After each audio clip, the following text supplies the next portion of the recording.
Teenage Mutant Ninja Gamers. Teenage Mutant Ninja Gamers. Teenage Mutant Ninja Gamers. Gamers in a half shell. Gamer power!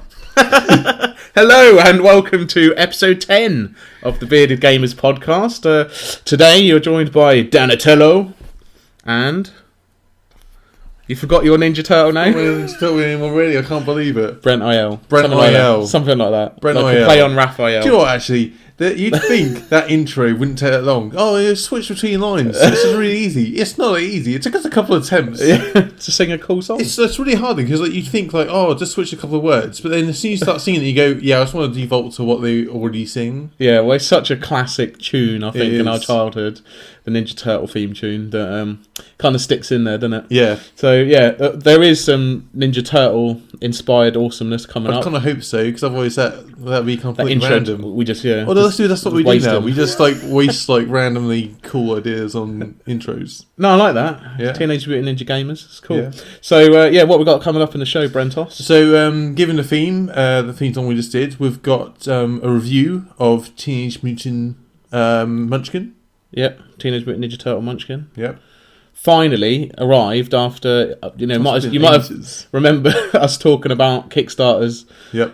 Quite a few episodes ago, and it's taken up until now for them to actually be delivered, because this was supposed to be delivered I don't know, I think it was October time. So when did you actually back it? Oh, God knows, can't remember. Yeah. Ages ago. Yeah. That's what the beauty of Kickstarter, something just randomly shows up. I don't know though, okay, so the other thing we're going to talk about is a Kickstarter I backed back in July. Yeah, July. And that's been a pretty good turnaround. That has actually, yeah. Awaken and Realms are pretty good at their turnarounds. But, and this game called Nemesis. So we're going to talk about our first impressions of playing this for the first time. Awesome. Yeah, and last episode we talked about the road to Blackstone Fortress. Yep. Warhammer Quest, and we've got it now. Yep. And we've played the game. We played it, and we're going to talk about our impressions of that. Yeah. And then finally, we just did a little roundup for our RUMBLESLAM League. So our gamer group are balls deep in a RUMBLESLAM League now, for lack of a better term. Yeah, just a little update about how that's going, and because we're sort of who's winning. Yeah, we're getting towards the next stage. And who's losing. Well, let's just not talk about that. Not to give away a spoiler. Yeah, spoiler ahead. I'm losing. just normal. Well, I think you lost 2 games to me as well, just to rub it in. I think I've won 1 game. Have you? Yeah, literally. Surprising. But let's save that. Let's save that spoiler for the end. Anyway, so we're going to kick it off with Nemesis. Yes, we are. So Nemesis is a Kickstarter I backed, and it came through last week for me. So there'll be a lot of people who will be getting this time, because it was quite a successful campaign. Apart from the Americans are waiting for that boat. Oh, look, I'm with you guys. That boat is going to get there at some point. Yeah. Are they not going to get them? No, they haven't. No, and they're some people aren't happy, but hey ho, the boat is coming to you, and trust me, you guys, it's worth the wait. It's quite a hefty box, I must admit. There is a lot of cool stuff in this game. 3.5 kilograms. You actually weighed it, or no? I trust an update them. or something. If someone says that it weighs that much, I go, yeah, sure. I'm not gonna judge. Have you checked on Board Game Geek, because it normally has the box weight on there? That says 3.5 to 5. But that's because they put some special stuff in the box as well, just for Kickstarters. So that gives you. So you got some cool extra stuff. Yeah. So to boil it down in a nutshell, Nemesis is like survivors have waken up on a ship bound for somewhere. Yep. So you're out, and they're not alone. Yeah. So the backstory to Nemesis, there's a little bit of backstory to it. Is that Earth's kind of is pretty fucked. And so mankind's out on ships, and this ship is called the Nemesis, and you're out in deep space. Oh, okay, that's the name of the ship. Yeah. All right. And as Dan just said, you wake up from hibernation, and you didn't really know why, but you know that there's noises going on. It's like, what's that? Yeah. The ship's awoken you up. Maybe there's malfunctions, like the engines aren't operating, or the coordinates have been messed up because there are intruders in inverted commas markers that I'm doing with my hands, and it's really great. It's in who look suspiciously like other aliens. Other aliens. They can't call them aliens. So yeah, that'd be too similar. In the original rulebook, I can't find it in this one, but there was a blurb that talked about the aliens that basically described the aliens from Alien, and sort of said like, are these acid dripping motherfuckers are on our ship? We ain't got a name for them. We just call them. I think they had to change it for copyright reasons, maybe. But possibly, yeah. So you wake up, and it's a semi-cooperative game. So as a group, you've got to make sure all the that 2 of the engines are working, and that at least 2 out of the 3. At least 2 out of 3, and that you're going to Earth.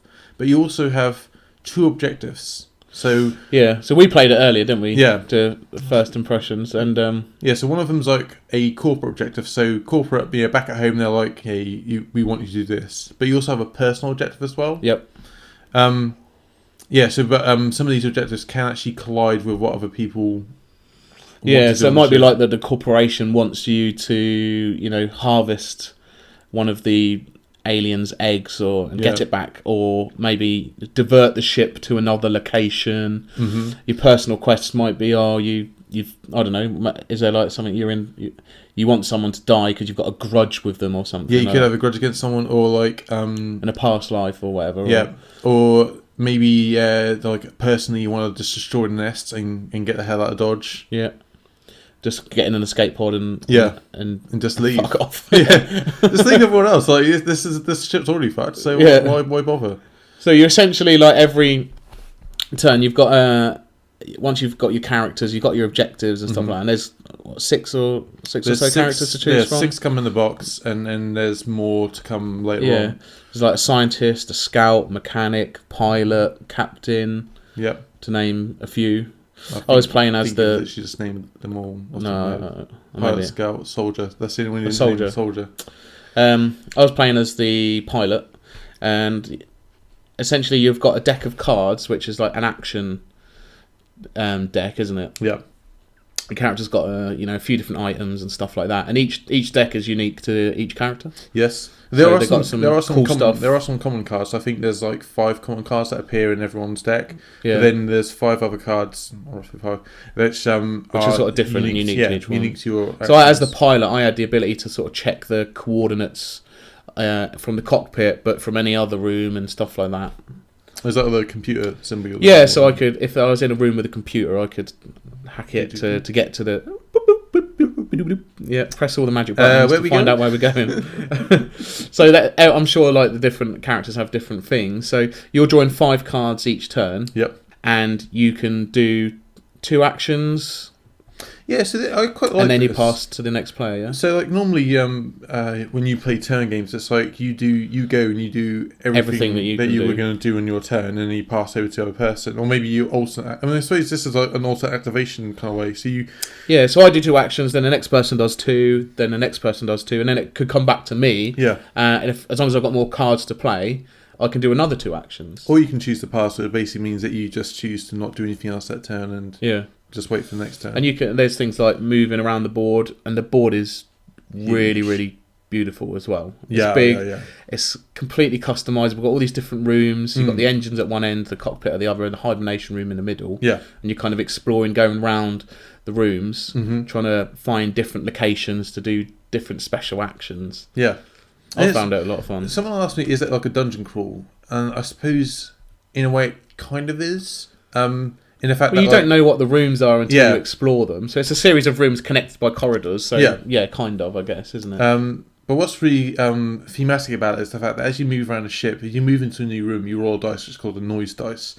And depending on what number you have come up on it, depends on what corridor a noise comes so all the adjoining corridors are numbered. Yeah. That's quite scary, like especially when there's already noise in certain locations. If you move there and you make noise in a corridor that already has a noise token, that means that there's some sort of intruder, beastie alien character there. Which happens quite a lot. Yeah. I made far too much noise in my first few turns. I think, I played a game with my partner, and I think we basically just ran around the ship, the space going, just shouting. As much noise as possible. Aliens, cool! Yeah! What's in here? Bang, bang, bang, bang. Shit, you're scary. Oh, man. It was cool. But it's one of these things, because in order to just move around the board, it costs you like 1 card. You've only got 5 cards per turn. But you can choose the silent move, which is 2 cards. But you sort of think like, but I'm not going to get anywhere. And the ship is huge. So you have to expend more cards to move cautiously, so you don't generate as much noise, or you've got less risk of summoning an alien, basically. So yeah, if you do make too much noise, though, the aliens pop out and you draw like a random alien from a bag that you've made up at the start of the game. Yeah. So so you have these sort of tokens. They're like little coins, I suppose. And on one side it has like the symbol of what alien it is. So you can have anything from a little larvae, like the little tiny little aliens. Essentially, a facehugger, isn't it? Yeah. You then have creepers, which we didn't really have one in our game. They're kind of like half aliens, so like they sort of drag themselves on the ground, like pull themselves forward, or like their front claws. Yeah, like half a zombie would crawl along the floor. Yeah. Essentially the same. Then you get adults. So they're like your generic alien, which you would find on. Yeah, I mean, these aliens do look really similar to aliens from the James Cameron movie, but they look like double or possibly triple the height. Yeah, they are huge. Absolutely huge. I mean, even the ones that are squat. There's a couple which are sort of squatted down, and even they are bigger, taller than a human. Yeah, taller than the miniatures of the characters. Anyway. Yeah. How these things are hiding in these the ship, I don't know. Yeah, so like, there's like technical corridors. So some of the corridors are called technical corridors, where they're almost like vents and whatnot. And like some aliens come out of them, and you sort of think out of them or disappear into them as well. It's like, how the hell did you get in there, mate? What were you doing? It's a very tight fit. It is a tight fit. I think they cover themselves in like goose fat or something just so they can slide inside. They had to go to the canteen first to get some oil so they can slip through. I hated the aliens attacking is harsh. It is. Yeah, and then you got breeders, which are like they're big brutes of yeah, we didn't come across one of them. And then of course you've got the queen. And then you've got the queen herself. Her model is. The models are beautiful. Wow. And the queen did come out in our game, didn't it? Twice, no less she as came well. Out. Paid us a little visit. So you're going around a ship, doing your actions, trying not to make noise, trying not to get attacked by aliens, trying to achieve your objectives. Yeah. But you don't know like where you've got to get. So my objective was we had to send a ship to Mars. Was one of the objectives that I could have picked. So at first I was like, well, I'll go to the cockpit. But you were going in that direction as well. So I was like, oh, what's he up to? Because you could have had conflicting things. You might have wanted it to get to Earth, and I might have wanted it to get somewhere else. Kind of tricky to know where to go and what to do and where to explore, wasn't it? Well, at the end, we actually found out at the end of the game we did have conflicting. So you wanted to go to Mars, I wanted to go to Earth. Yeah, but I actually changed my objective. So after the first alien shows up, you have to choose... Or the first character death. You have to choose between your corporate and your personal objective. So at that point, because you would have like, oh, let's go to Earth. And I checked the coordinates to make sure he was telling the truth. Which he was. I was like, okay, we'll go there and I'll try and do one of my other objectives instead. That's the other thing I quite like. So in the rules, it does actually say when you do it, so if you check the engines, if you check the coordinates, it says only you can look at it. And then you can tell other people if you want to. So obviously, you're not showing them the card. So it's up to them whether they want to believe you or not. Yeah. So you could go, yeah. But you were saying, you were like, yeah, we're going to Earth. Like, I didn't know whether to believe you or not. So. But I was a pilot. I was like, I can just check from anywhere, so it's fine. It wasn't too fast. Yeah. So after everyone's done their actions, you then get an event phase. Yes. Don't you? So crazy stuff can happen in the ship. Yes. Yeah. So event phase didn't affect us too badly, did they? No. So first you get like cards which will move the aliens around, so they might scupper off into other rooms, they might attack you or just disappear entirely. Then you get like a cool event which could be maybe a fire's burst up or another alien shown up or like a slime, you get slimed or something. All sorts of like cool stuff. There's malfunction in a room, one of the engine blows up. We had like just one of the escape pods just decided to jettison. We're like, well, we're not both getting out of here now. There's only 2 escape pods. So we're a bit screwed at that. Then, what I think is really cool about the game is it has this mechanic where at the end of the event phase, what you do is you put all of the intruder tokens in. So it starts off with a set amount. I think it's mostly sort of lava, a couple of adults, and the queen or whatever. Yeah. But as the game goes along, after each event phase, you draw one of those tokens out of the bag, and it can affect it in other ways. So if you draw an adult, it just more noise happens. Yep. But if you draw a larva, it sort of progresses to the next stage. Yeah. And throughout the game, different events will add more stuff to it. So it's kind of like the aliens are, even though there might not be any aliens on the board, there's still stuff going on in the background. Yeah. Like the nest is somewhere on the ship. Yeah. And somewhere, eggs are growing, larvae are hatching. And I thought that was really cool. That was I like that. The aspect of the mechanics of the game that I found really interesting. So one of the things, when you walk into a new room, you've got these tiles which are like hexagons, which you flip over and that has your room. So that's the room you find. But also there's like a little token on top. Exploration token, yeah. So this token can have anything from danger, which means that all the corridors connect to your room. There's noise tokens in all of them. Some of them are like a door slammed shut behind you. Yeah, which is really, really cool, actually. It's like, as you walk in the room, the doors slam shut, and it's just like, damn! So, or, like, you could walk into a room, and the room is just, like, completely broken. Yeah, malfunctioned. Maybe there's slime everywhere, it's infected. Or there's a fire. And also, these little tokens show how many items are available to search in that room. And, because the room tokens are hexagonal, on the board, each room has, like, an arrow, so as you search the room, you just turn the hexagonal tile round to the correct number of times it's been searched, which is really cool. It also adds a real good element of replayability to it, because every time you set up the board, all the rooms are different in different locations and can be different. Yeah. And then each exploration tile on top of each room is different as well. Yeah. So that's really going to add to replayability of it. Yeah, and also like so there's 6 characters on the board, so you've got a completely different combination of characters you can play as well. And objectives. There's tons of objectives. Yeah, I think there's 8 objectives of each one. So there's loads. And also like the coordinates cards. Like there's 8 different coordinate cards with completely different combinations. So you could set up a board and have completely different. Yeah, I really like that. Completely different things going on all the time. That's what makes me want to play it again and again. Also, it was fucking hard. This game, like, so I had a test game at home with me and my partner and Rachel, and we lasted 4 turns before the ship just got consumed with fire. So that's one of the cool moments. The fires can spread out through the. Luckily, in our game that we had, when we were pissing about at the cockpit, a fire started in the hibernation chamber. We were like, "Whoa, we're gonna have to go back there at some point." Yeah. So we were sort of cooperating, even though we didn't know what each other's objectives were. I actually think so. I think the fact that in my first game, fire was such a problem for me. I saw fire, I was like, right, I've got to sort this out right now. You were like, right, I'm going to find the fire control system. We found that room. Yeah. Quickly get in there. You played another card which shut all the doors to the hibernation chamber, which meant the fire couldn't spread. Yeah, so which was really good. So outside of your objectives, each character has they start with a basic item, which is normally a weapon. They also have 2 quest items. Luckily, one of my quest items was that I could lock all the doors in one room. Yeah.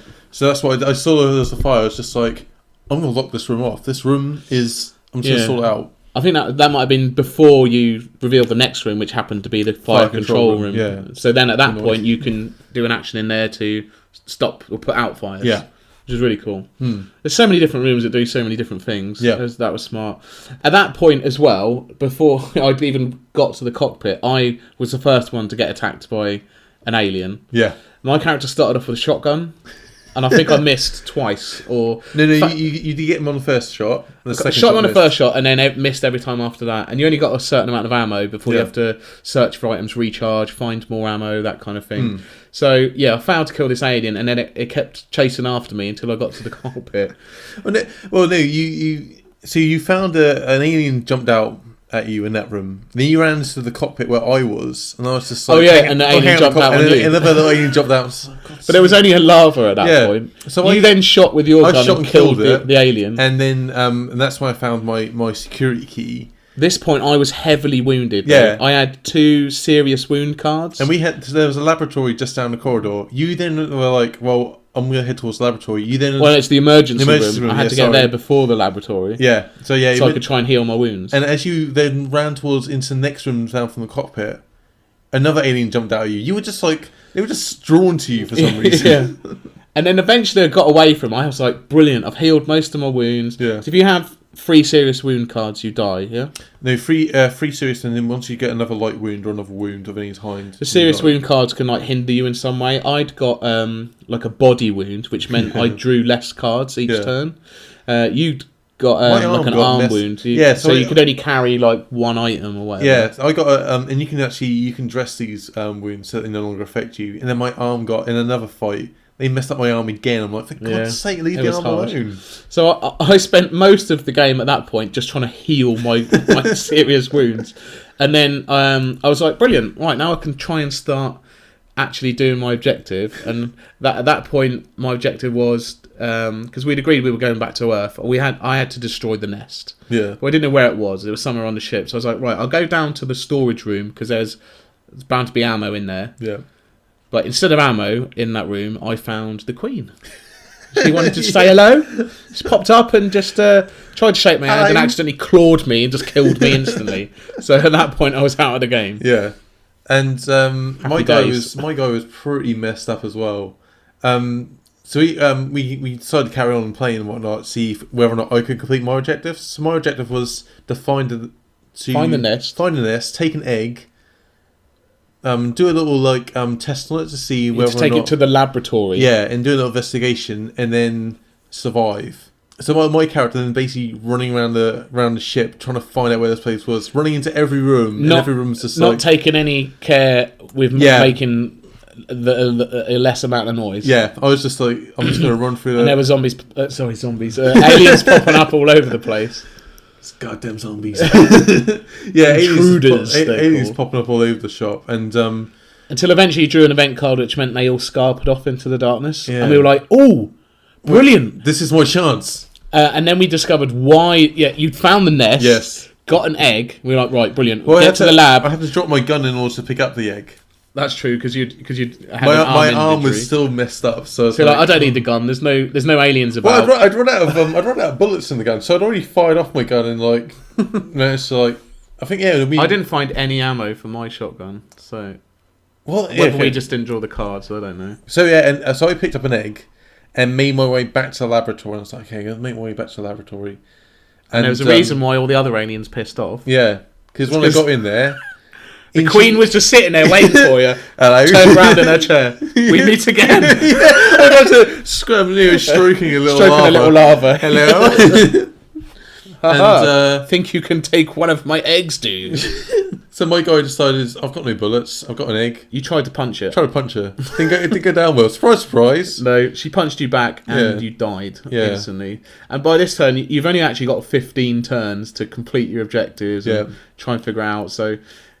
At that point, I think you were down to turn 4 or 5. Yeah. You had to still examine the egg after killing the Queen. Yeah, examine the egg and then get back in the hibernation chamber. Yeah. It weren't going to happen. Yeah, so I had to... Okay, so things I had to do within 4 turns. Kill a Queen. Repair the laboratory. Scan the egg. Go through a series of rooms, through a locked door, into the hibernation chamber, get in. Yeah, that ain't gonna happen. Yeah. But it was hilariously fun. Oh, it was, yeah. And then, so at the end of the game, it isn't just a case of, you get into your hibernation chambers and everything is okay. There's a couple of we hadn't checked the engines at all. So. No, we'd left that completely alone. I checked at the end of the game. Okay, so at the end of the game, you then have to make sure you're actually going to Earth. So check the coordinates. We are going to Earth. Yes. Second thing, first also you have to check whether or not you complete your objectives. If you complete your objectives, then you're on the chance to be winning. Yeah. Check the coordinates. Done. Engines. Check. Check the engines. 2 of them have failed. So we... Was the ship going to explode? The ship was going to blow up. So even after all that, even if you had got that egg, killed the Queen, got in there, got in the hibernation chamber, and you would have gone to sleep thinking, brilliant, done, brilliant. Getting home. I'm clutching my egg. No. I'm like loving life. No, and then the ship explodes. So you then check that. Then you have to check your contamination cards. So I believe.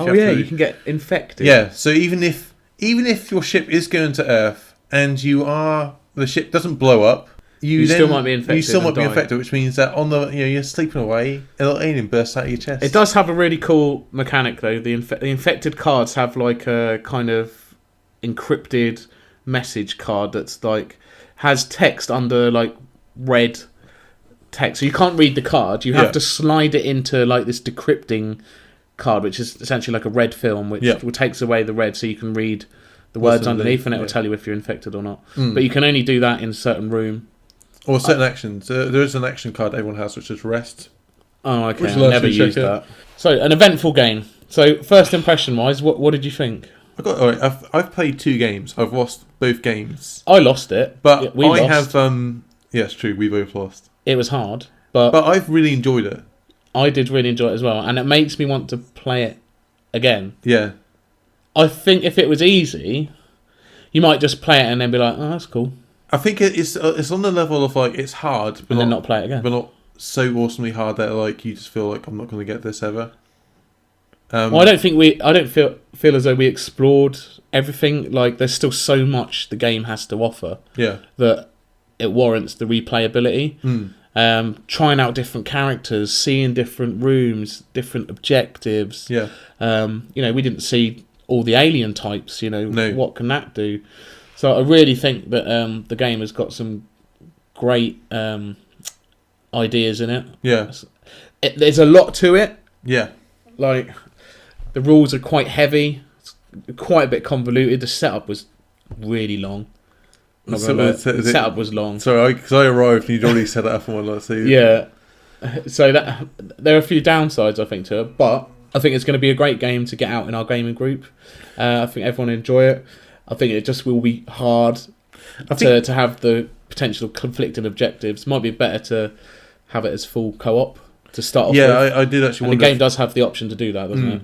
But I don't know if it would make it easy if it were all co-op and we're I don't know though, actually. Like, those aliens are really, really hard. Because we'd only really explored one half of the ship because there was only 2 of us playing. Well, I think part of that's down to the fact that we both went that way because we both had objectives where... we wanted to get to the cockpit. Yeah, let's get to the cockpit. But also, like, part of my... Because in my previous game, because fire was such a damaging thing, to me, I wanted to go and deal with a fire. So a lot of my term was like, I discovered a room... Yeah, I put out the fire and hibernation room, and then the next one I walked into had fire. It's just like, this is going to cause me problems. I'm going to go back to that room and get back on the old computer. There's always something going on that you need to rethink what your...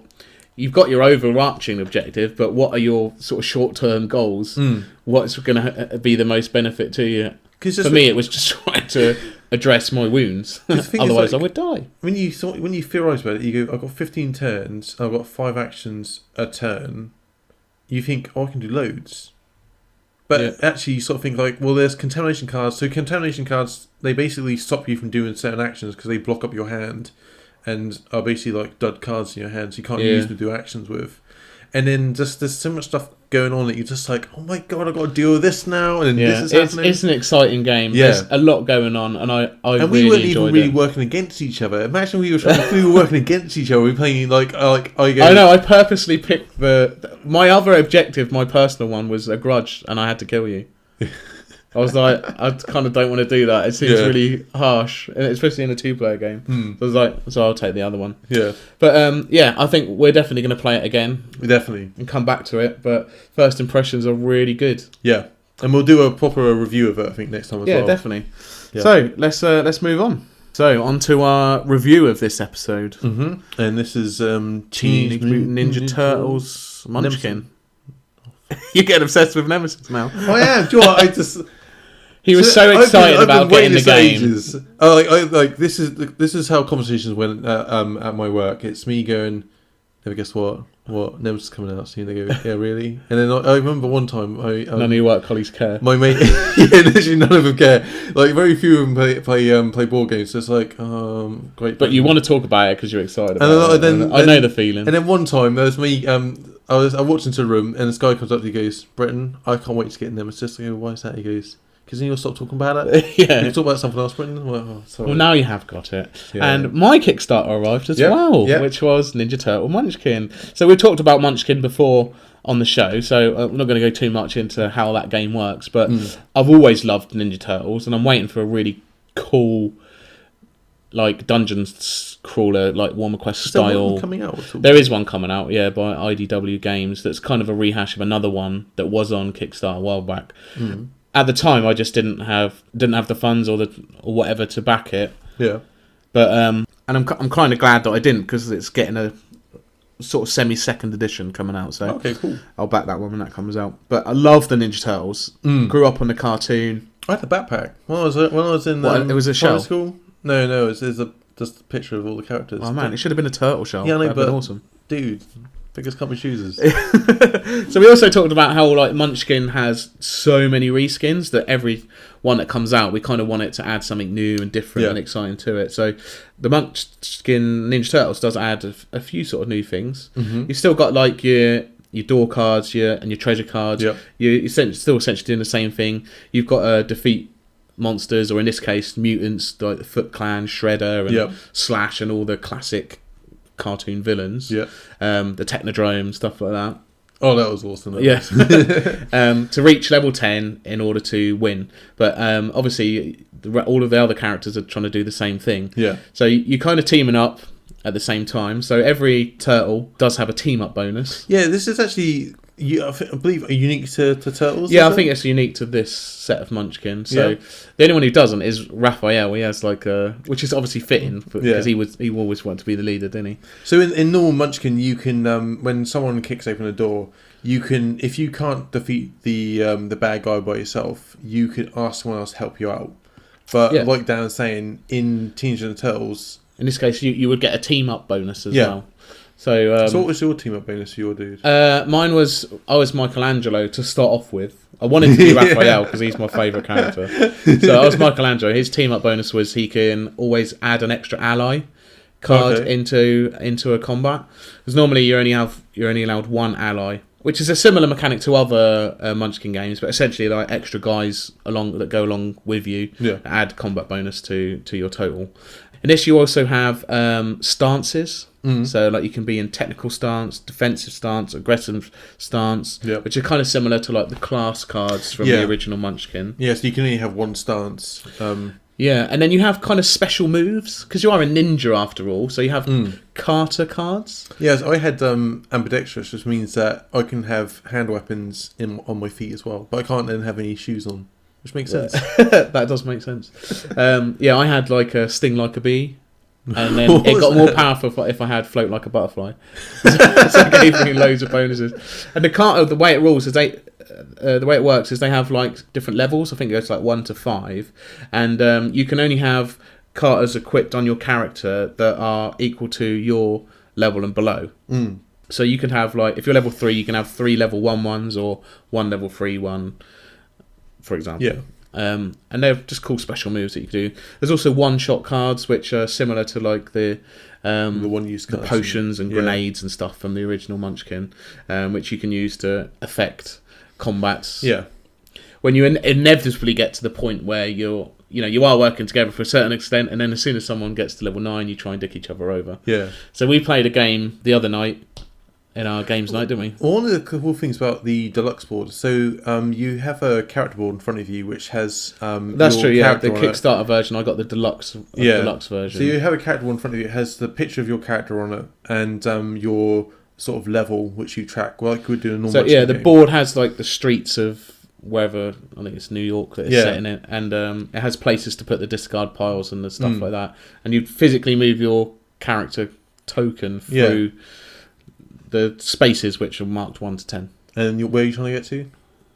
The pizza parlour. That's well good. But what I like about that is, so in normal Munchkin, like you have a tracker in front of you, but obviously it's in front of you and it's easy for some you people to use see. dice. Or dice. Tokens, whatever. But what I like about this is the fact that like you can easily see where each other are, and it's almost you are in a race. You can imagine the turtles like going, "Get off me, mate! I'm trying to get to the pizza place first. What are you on about? That's Leave me alone." I kind of like that. Like it adds like another sort of you only get that in the deluxe version, but I think they've redone a lot of the older Munchkins as a deluxe version now, so you do get the board and stuff. But it adds a bit more production value to the game as well. And I got the Kickstarter version, which had a load of extra characters in it that you could play. There's like Pigeon Pete, Slash, and some of the other weird characters from the Mutant universe of Ninja Turtles. So that was good fun. So we thought, we've definitely got to play the Turtles. So there was 5 of us on our games night. So the 5 usual guys. I played Michelangelo. We had Roger playing Raphael. You were playing Leonardo. I'm playing Leonardo because I'm the leader. I always liked Leonardo. When I was younger, he was like my favourite dude. Raphael was always my favourite, and then Roger got to be him. Although something happened later in the game which changed that. We had Lance was playing as Casey Jones, and then John was playing as Donatello. All had their cool abilities and stuff like that. And because also like there's special. So within the treasure cards, like there are some of the Turtles gear, and some people managed to get their corresponding gear as well. Cool. Roger got Raphael's sai straight away, and I think John got Donatello's staff straight away. I actually had Lance's hockey stick. Oh, Casey Jones' hockey stick. Yeah, I had that from. So they give anyone else a certain bonus, and then if they're for that particular character, they get an even better bonus. Yeah. So me and Roger took the lead quite quickly in this game. Yeah. We were like level 5 or 6, and the rest of you were stuck right back. So we were stuck at the start for a very long time. I mean, my first bad guy was Shredder himself. Oh, that's right. And then Roger played a card which made him disappear, and he got all the treasure instead. Yeah. So it became a race. It is like a race to get to level 9 first, helping each other out. But Roger's very sly when it comes to Munchkin. He's like, "Yeah, don't you remember? I'll help you out because you gave me that treasure. I gave you this treasure." We're trying to convince you like so much that you should help him or he should help you. Yeah, he's like, "I helped you out." And it's like, no, you didn't. You gave me a card because you had to give me a card. That's not helping me out. The rules said you have to do something. You did it. Yeah. So I was kind of like creeping behind Roger. I knew that he was going to get there to level 9 early. Yeah. So everyone else was saving up their cards to try and do the one shots to beef up the monsters and stuff like that. Yeah. It came to a point where me and Roger actually teamed up because we had to fight. I had to fight Bebop. And when you draw Bebop, you have to search through the deck and find Rocksteady, so you have to fight them together. I call it a mechanic though. No, it's really you cool, have to fight them together. It's simple things on the cards that just make it more special. So we fought them together. I was level 8, I think he was level 9, so I knew it was going to come round to him and we'd have to stop him from winning, basically. Yeah, so he had quite a low level guy, didn't he? Level 8, wasn't it? Something like that, yeah. And he would have quite easily beat it by himself. And because of Munchkin, if you get to level 10, you win. He was level 9. So it's a case that everyone's going, right, I'm going to stop you from doing this. Yeah, what can we do to stop you? So it was throwing one-shot cards at him, just trying to, make sure he couldn't do it. And I think you played a trap on him. Was it you or someone else? Basically, that was after then. So we managed to stop him from doing that. And then I played a trap on him, which basically meant that he swapped his gear with me. Yeah. So I had all of his gear, he had all of mine, and so I was then Michelangelo with Raphael's sai, and then it came round to me, and I think I'd got to level 9 at that point as well. You were level 8. Oh, that's right. No, I was level 8, but then I fought the Technodrome. Yeah, and the Technodrome gives you 2 levels when you beat it. So I was like, chicken dinner. I'm going to win this. Because everyone else has just wasted their cards trying to stop Roger from winning. But John had the perfect card for the situation. He had blasted by the Technodrome, so it shot lasers out of it, and it meant that I couldn't fight it or something. So you couldn't fight it, and you had to suffer and you had to run away with a -1. And it killed me, I think. Yeah, it killed you. I actually died because I'd suffered the bad stuff. I'd lost all my stuff. And then someone played a trap on Roger again when it came round to him, which meant that he had to swap character cards with the person on his right. Yeah. So it meant I became Raphael and he became Michelangelo. Yeah. So that made me even stronger because I had Raphael's items and whatnot. So you had his sai, yeah. So I then actually, because when you die, you don't actually lose any levels. So I was still level 8 or 9 at that point. And I'd actually kept some cards back to dick over Roger again when it came round to, because he was still level 9. I was like, right, I just need to make sure he doesn't win, and then hopefully everyone's used their cards, so then I can then get in the sneaky little kill, the win. And it happened to that, and he was well knocked off because it was about 3 times that people had stopped him from winning. Why everyone picking on me for? And then I just snuck in the win, defeating some foot soldier. Yeah, brilliant. I think me, John, and Lance were basically level 7 and 8, not basically because how at the end of your turn, if you've got over 5 cards and you've any excess cards you have to give to the lower people. The lowest level. The lowest level. Other players. Yeah. So that was just... most of the game is me, John and Lance handing the same cards to each other and going like, here's your card back. Have it back, mate. It's just, I want this guy. He's rubbish. Munchkin is fun to get out every once in a while. It's one of those games that, I've got quite a few different versions of it. We talked before about the Space Pirate one that we did. But out of all of our gaming group, we're all this similar age. We all remember growing up with Ninja Turtles. So there's a certain nostalgic kind of love for the Turtles. So I knew it was going to go down a treat. I think that's what makes this one a better one of a Munchkin game. So the other Munchkin games, they have like kind of Mickey take out of like popular culture or out of the whole. Yeah, this is actually done to represent the Ninja Turtles. It's done in a way that that it's very thematic. You got the team up bonus when the Turtles work together, but you also got the gear as well. At the end of the day, they're fighting to get to the pizza parlour. Yeah. So although it's one I can kind of understand, why they would. It's one of those things turn on each other. Like for me, Teenage Mutant Ninja Turtles, I used to watch it back in the day, and when I used to watch it, April O'Neil didn't have an exosuit. So I draw a card that's like, oh, it's part of Angel O'Neil's exosuit. I'm like, when did this happen in the cartoon? Well, there's loads of stuff in there. Okay.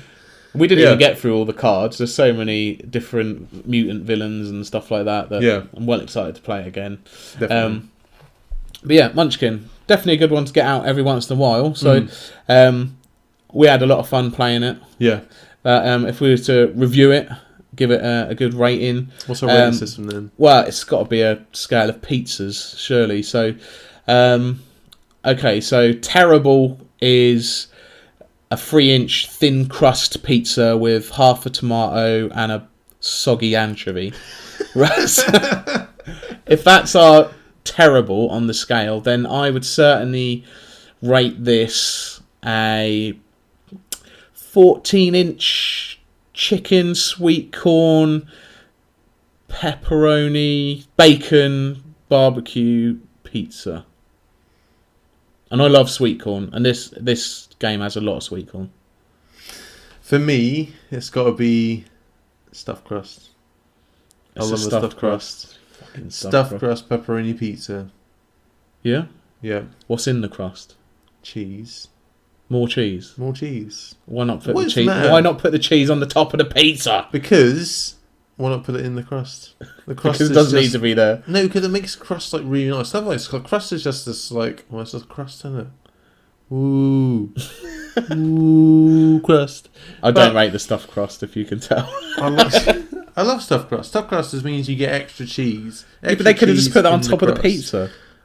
But why not put it in the crust? Because it's better on the actual pizza. Also, it's really nice. It has a different taste to it than we'll do on top as well. Anyway, so or I like pizza. You like stuffed crust. You can stuff it with sausage. That's also pretty good. Just put more sausage on the fucking pizza. It's as simple as that. So if I give you a pizza that had nothing on it, oh, that'd be pretty bad actually. If I put all the toppings that you'd normally put on a pizza in the stuffed crust. No, that's so. Imagine it was like a barbecue chicken pizza, but actually your pizza was just. I wouldn't eat it. That's a calzone. You're describing a calzone. That is essentially what you're describing. Anyway, we love pizza. We love Teenage Mutant Ninja Turtles, and we loved the Munchkin Teenage Mutant Turtle variant. Yeah, very very good. I very much enjoyed that. Cowabunga, dude. Cowabunga indeed. Right. So moving on, we did try Warhammer Quest Blackstone Fortress the other day as well, didn't we? Blackstone Fortress. The 40k version of Warhammer Quest, which has been quite exciting. It's been on the horizon for a little while, and it's finally out. Been out in darkness of space. Yes. The Blackstone. It is set in the darkness of space. I'm not just making that up. It is like in a parallel dimension. What? In a parallel dimension. No, it's in the 40k dimension, you plum. It's just some weird alien ship that's just shown up, and you've got all these different explorers who've got to go on board, try and work out where the clues are to find the location of strongholds, to defeat these strongholds, to find the location of a vault, which is supposedly the heart of the ship, and full of archaeotech and all sorts of treasures and delights beyond comprehension.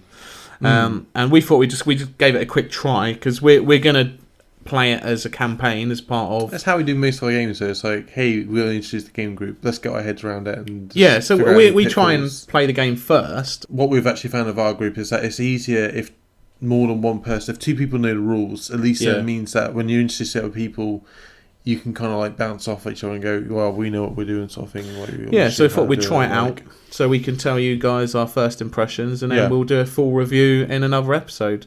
So, what explorer did you pick?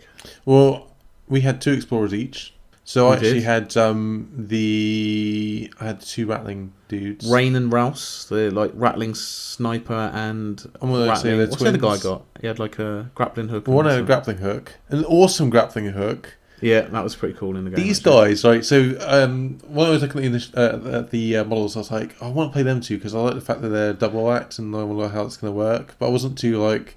So you say we had 2 characters each. You actually had 3 because you had the 2 Rain and the Rouse. Yeah, rattlings count as 1 character. And I had the dude. I can't remember what his name is. He's got like a massive. Lucano, his name is. His helmet is like. How do you get through any doors? It's really wide. It's like every time he gets through the door, he's sort of turning his head to the side and be like, no. And that's why he's on an alien ship where all the doors are different sizes and stuff. It doesn't matter. So he was like he's a telepath. He can manipulate the dice and stuff like that. He was pretty cool. Well, he can set up a little shield so he can move the enemy around as well. He can it's quite cool. Go over there. I played as a giant robot killing machine with a massive Gatling cannon and a power claw that could rip people to shreds. Yep. And a Kroot tracker who could set up booby traps and stuff like that. I like the Kroot tracker model. We thought we'd just try out a few of the nice looking models that we kind of thought looked cool. Yeah. And the Kroot tracker was pretty cool. So, yes, we wanted to just sort of try the rules out just to get our heads around it. So you have an exploration deck, which you kind of you set up at the start of the game, and that's got 4 combat cards and 4 encounter cards, or challenges, I think they call them. So each time you have a session, the idea is that you set up one of these exploration decks, and that's how much exploration you can do into the Blackstone Fortress before you either run out of cards, in which case you then you find one of the maglyphs which takes you back up to the surface, so you can go back to Precipice, it's called, which is the local space station where everyone goes to recuperate their wounds and trade their archaeotech that they found on the Blackstone Fortress.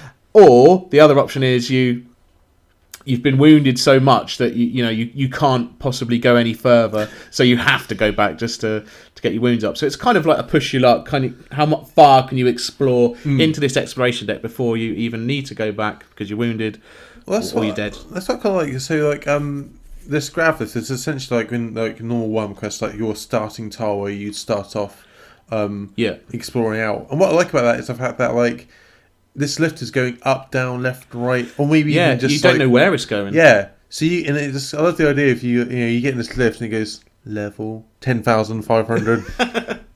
Yeah. So you flip over the exploration card. Could be like a cool little encounter challenge, or it's a combat, which means you'd set up a bunch of tiles and you'd have to fight your way through a bunch of enemies. That gives you the chance to also kind of loot discovery points. Yes. Which is how you find the clues. And the idea is you've got to find 4 clues, and that will tell you the location of a stronghold. Mm-hmm.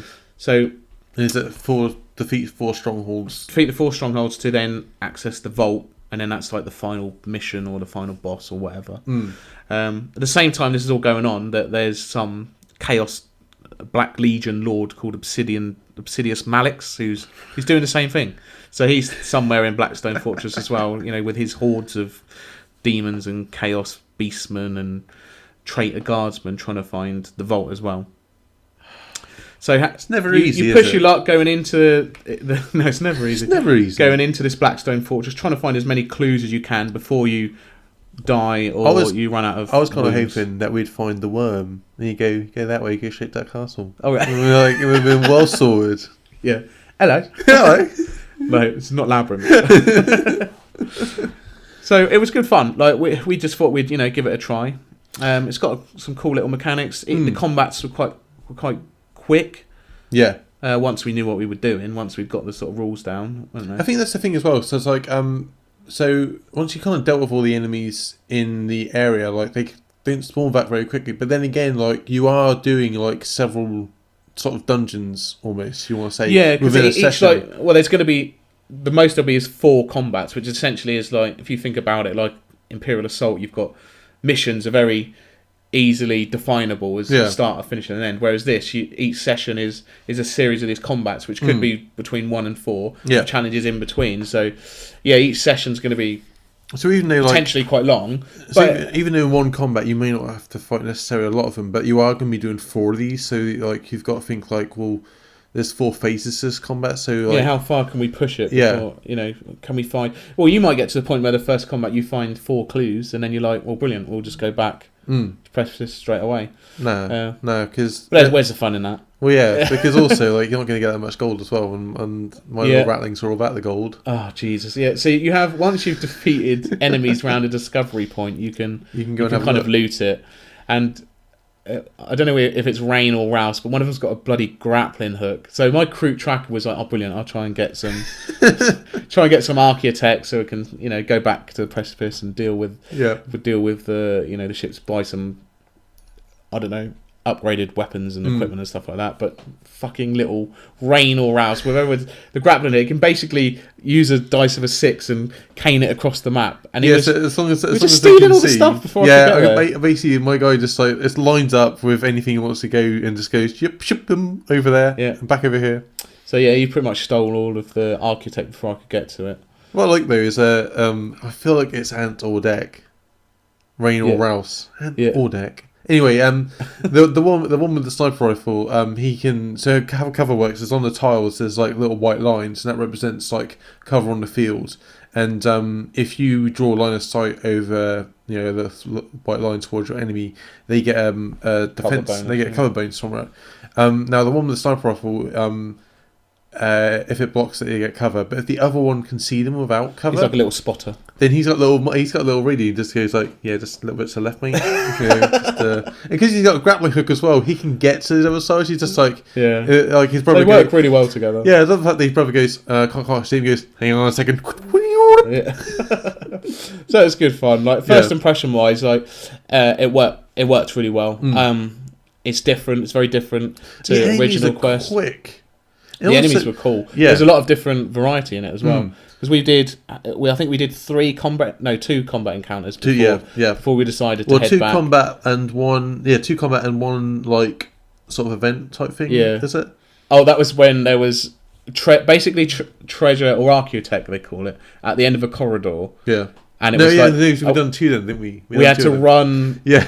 And we all had to roll a dice. If we all rolled differently, the person who rolled highest got to the treasure first and got to keep it. Yeah. But if we rolled double, if we rolled the same, and we all rolled the same number. So basically, we all just ran did a bit of a Scooby-Doo moment where we're like running down a corridor to try and get this treasure, and we all just trip over each other. And the other event we did is that in front of us, what are these little these guys called? The Urgulls. The Urgulls. Yeah, so the Dark Eldar universe. There's an Urgull in front of each of us, and we have to try and defeat them before we can kind of move on. We were attacked whilst in the mag lift, I think, the lift or whatever, I think. So yeah, it was good fun. Yeah. I think it's going to be really cool. We are going to start the campaign with the rest of the guys. We're going to probably do that in the new year once I've painted up all the models. So first impressions, I'm really excited to play it more. Yourself? Yeah, I'm looking forward to it. I think also as well is that it's quite fun. It's there's quite a lot of exploration to do in it as well, which I suppose is also quite fun. Like the fact that you have to do like multiple combats. I'm really looking forward to doing that. It really reminds me of a video game. It's really weird. Like it reminds me of like Destiny or something like that, because you've got like these different combat encounters. And you're trying to defeat these strongholds. It's kind of like one of the raids on Destiny. Yeah. Where you've got to do these certain things to access the vault to get all the loot or something like that. It really reminds me of a video game. I think what also is quite cool about it is the fact that your guy doesn't level up in the traditional way that like old Warhammer Quest would. So when you achieve a certain goal, you become inspired and you flip over your card. Which then means that because you're not leveling up, if you want to switch out a character, if you're playing you can drop in and drop out quite well. You can swap over to other guys. So like part of your campaign, you just like, do I want to try out someone else? You can swap around a bit. It's not. Well, you might have to at some point as well. If your character dies, then you'd have to switch character and try someone. Rain Ross will never die. What is dead can never die. No, they're cool. So I think we'll definitely dive into the campaign and give this game a full review in the new year. Also, this one doesn't require a games master, so it means that it doesn't. Well, I quite like that because it means that everyone can play. From what I said in the last episode, they've taken what worked really well in Silver Tower and just elaborated it, evolved it. Obviously, with 40k, you're not going to have as much melee combat. It's going to be mostly shooting and stuff like that. So they've taken that, explored different ways of using that dice mechanic, and they've really made it work, I think. So I'm really excited to dive into the Blackstone Fortress further. Also, because of the simplicity of it, if they want to release other scenarios, they just have to release... They've said they're going to as well. Yeah, or they just have to release some like couple of additional tiles, and then the cards, like, you can quickly... Different enemy packs. Yeah. They could do so much cool stuff. Yeah, you can just release an expansion, just put like an extra... I haven't painted the ones I've got yet. You were talking about more expansions. Well, yeah. Let me paint the 80-odd miniatures that come in it first. You know, just like, what are you doing? Oh, brilliant. So we will do that next year. Yeah.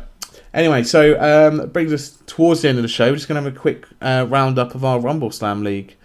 Yeah. Well, how's it going for you? It's going great, actually. Yeah. I'm excited. My boys are performing, girls as well. We're just playing the games as and when we can, when a bunch of us are together. So not everyone has played the same amount of games. So the leaderboard at the moment is me in first place with 10 points, and we've decided to go for 3 points for a win, 2 for a draw, and you still got 1 point for a loss.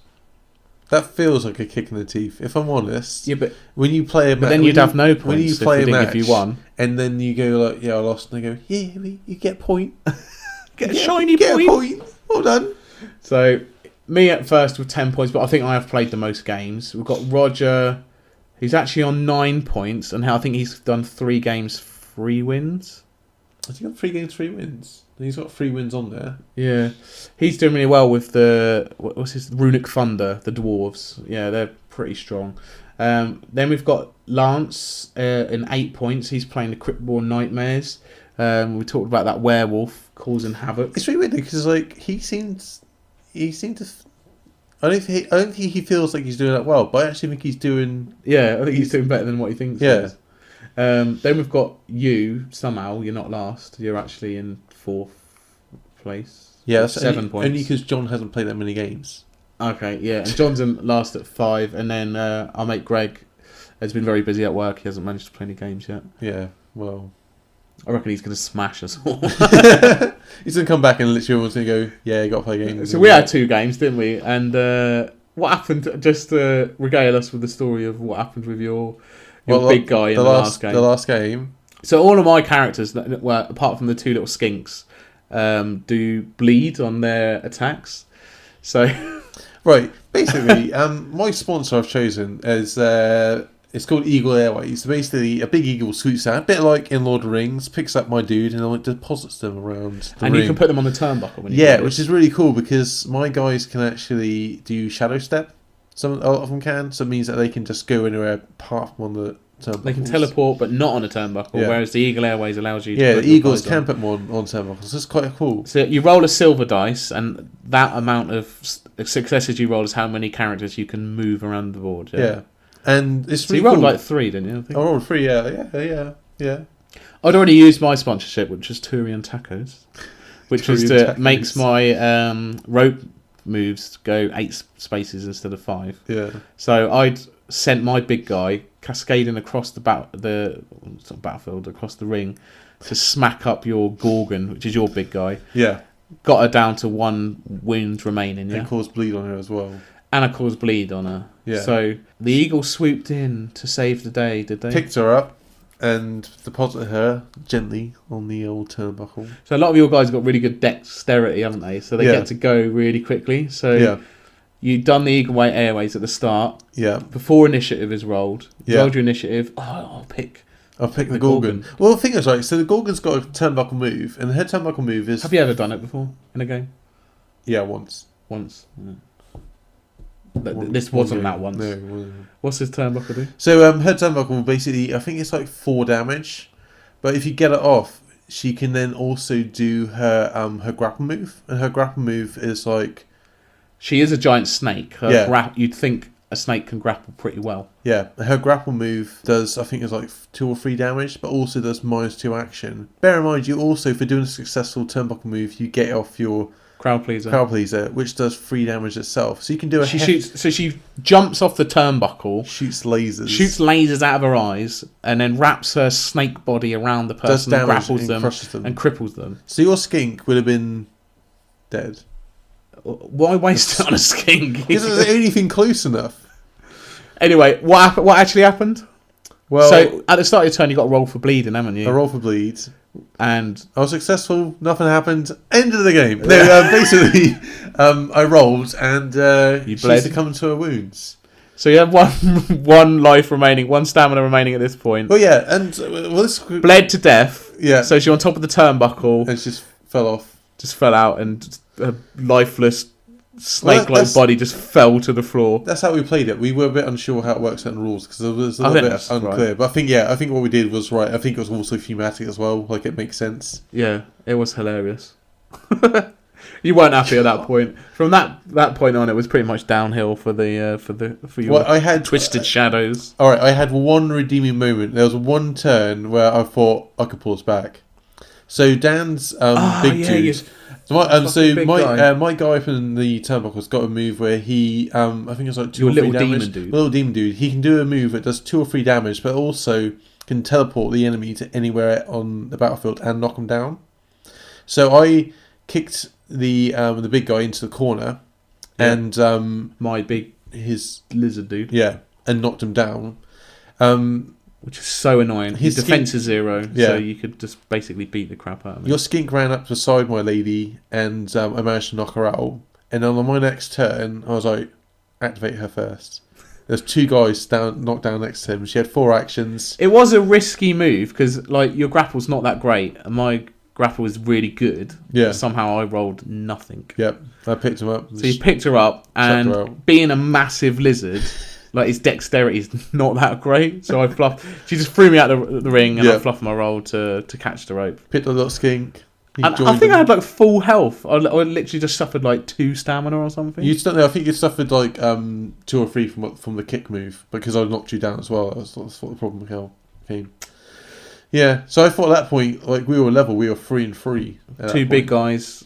out of the ring. And I had 2 little guys and a medium, and you had 1 little dude. I knocked out your elf that gave the defense buff. Reduced my defense, which was annoying. But I mean, you didn't even need it to get my big guy out. Yeah. So, but it did end not very well for you after that point. No, I kind of just went that bit down. My big lizard's just crushing and causing bleed all over the place. So, ended up in another victory. So it did put me in the lead, 10 points.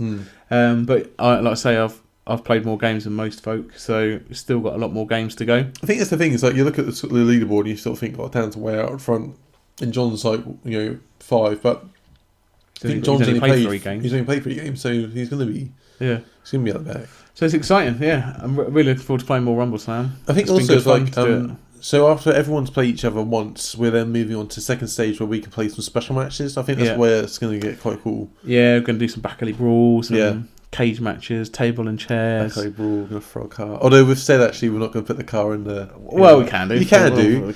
But I'm looking forward to like... I picked up from TT Combat who actually make RUMBLESLAM. They do loads of other scenery as well. They've got a pack which is... I think it's designed for...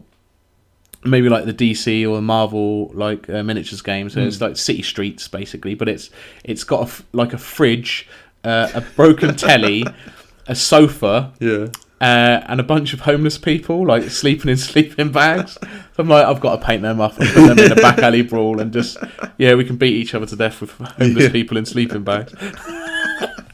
I just want to throw a sofa at someone. I think because you also found a gnome character as well, didn't you? I picked it up at Salute years ago. It's just the tiny little gnome character. I was just going to put it in a It's not the idea of like someone up in the turnbuckle and they're like, yeah, I'm gonna get you, and someone just throws gnome and goes. Gnomes are evil. We all know that. Anyway, that brings us nicely to the end of the show, Brent. Yeah. So, episode 10, double digits now. It's exciting. Our little boy's grown up. A decade of podcasting. What? No, it does bring us to the end of the show. It's been great rambling on about our board games that we love. It is. Yeah. We've got lots of stuff coming up in the new year, so hopefully join us again for some more chat about board games. Christmas is coming up as well, so if you get on your Facebook group and tell us about games that you've got for Christmas, and what do you want for Christmas, or what do you want for Christmas? It'd be good to know. What do you want us to talk about? Yeah. Looking forward to it. Anyway, we'll catch you all guys on the other side of the year, probably. Yeah. Ciao for now. See ya.